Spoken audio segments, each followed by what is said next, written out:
सुश्री इकरा चौधरी जी, please आप बोलिएगा। धन्यवाद सभापति जी। मैं सबसे पहले दाद देना चाहती हूँ इस बिल के टाइमिंग की कि अभी ईद की रौनक बुझी भी नहीं थी और हमारी जड़ों पर एक नया फरमान लाया गया। पहले उत्तर प्रदेश में मुसलमानों को नमाज पढ़ने पर रोक लगाई और फिर सौगात में ये बिल लाया गया।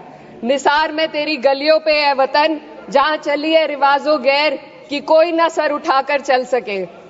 मैं सभापति जी आपको ये बताना चाहती हूँ कि ईद के मौके पर एक विधवा महिला अपनी लड़की के साथ मेरे पास आई और उसने बताया कि वह एक वक्फ की प्रॉपर्टी में रहती है, वही उसके सर पर छत का काम भी करती है और उसकी रोजी रोटी भी वहीं से आती है। वो इस बिल को लेकर इतनी फिक्रमंद थी कि कहीं उससे वो उसकी संपत्ति ना छीन ली जाए। वो अकेली एक ऐसी महिला नहीं है, ऐसे लाखों लोग हैं जो वक्फ की गरीब महिलाएं जो वक्फ की संपत्ति से अपना रोजगार चला रहे हैं। और ये जो वक्फ बाय यूजर क्लॉज के हटाने से लाखों वक्फ की जायदाद अपना स्टेटस खो देंगी और लाखों लोग इसी तरीके के लोग सड़कों पर आ जाएंगे। वक्फ क्या है? वक्फ बाय यूजर क्या है? इसका ये मतलब है कि कोई जायदाद अगर सालों से दीन और भलाई के कामों के लिए इस्तेमाल हो रही हो तो वो खुद ब खुद वक्फ मानी जाएगी। हिंदुस्तान की अदालतों ने भी इस बात को तस्लीम किया है। वक्फ बाय यूजर सिर्फ वक्फ बोर्ड को ही मिली कोई खास सौगात नहीं है, ये बल्कि सभी अन्य धार्मिक ट्रस्टों को परंपरा और यूज के आधार पर बिना किसी डॉक्यूमेंटेशन के धार्मिक चरित्र को डिक्लेयर करने का राइट मिला हुआ है। भारत के संविधान के आर्टिकल 13 क्लॉज 3 में कस्टम और यूसेज को कानूनी वैधानिकता प्रदान करता है। इसी आर्टिकल से वक्फ बाय यूजर भी निकला गया है। इस बिल के कानून बनने पर वक्फ बोर्ड तो इस प्रोविजन से हाथ धो बैठेगा, लेकिन अन्य धार्मिक ट्रस्टों को यह सुविधा जारी रहेगी। इससे भारतीय संविधान के आर्टिकल 14 और 15 का सीधा उल्लंघन है, जो धर्म और जाति के आधार पर भेदभाव और कानून के सामने सभी की बराबरी पर जोर देता है।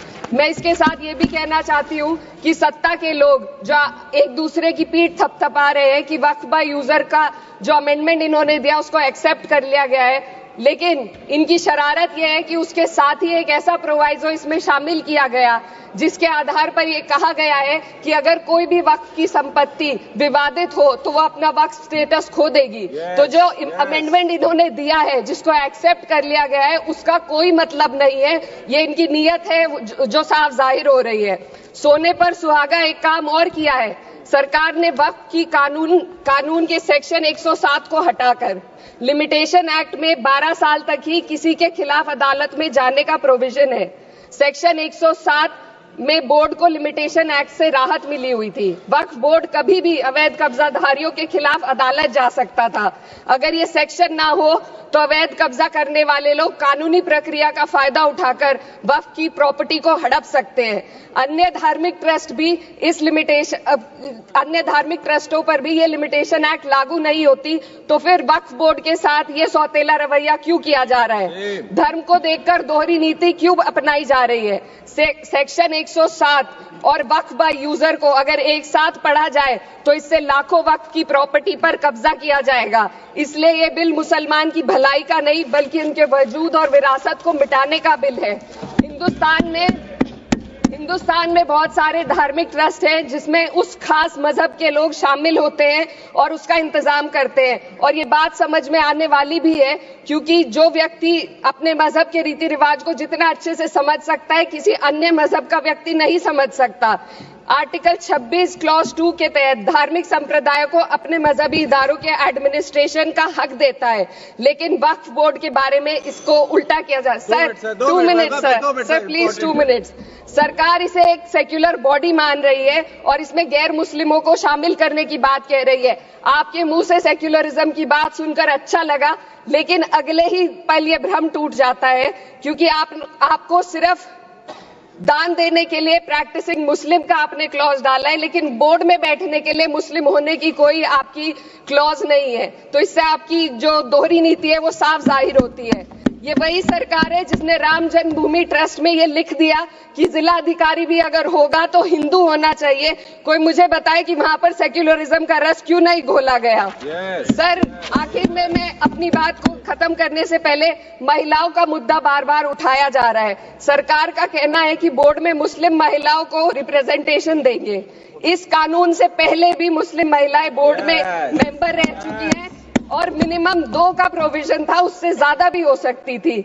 सर, मैं ये कहना चाहती हूँ कि सरकार ने महिलाओं के लिए ऐसा कौन सा नया काम किया जिसका ढिंडोरा सरकार का हर सदस्य पीट रहा है।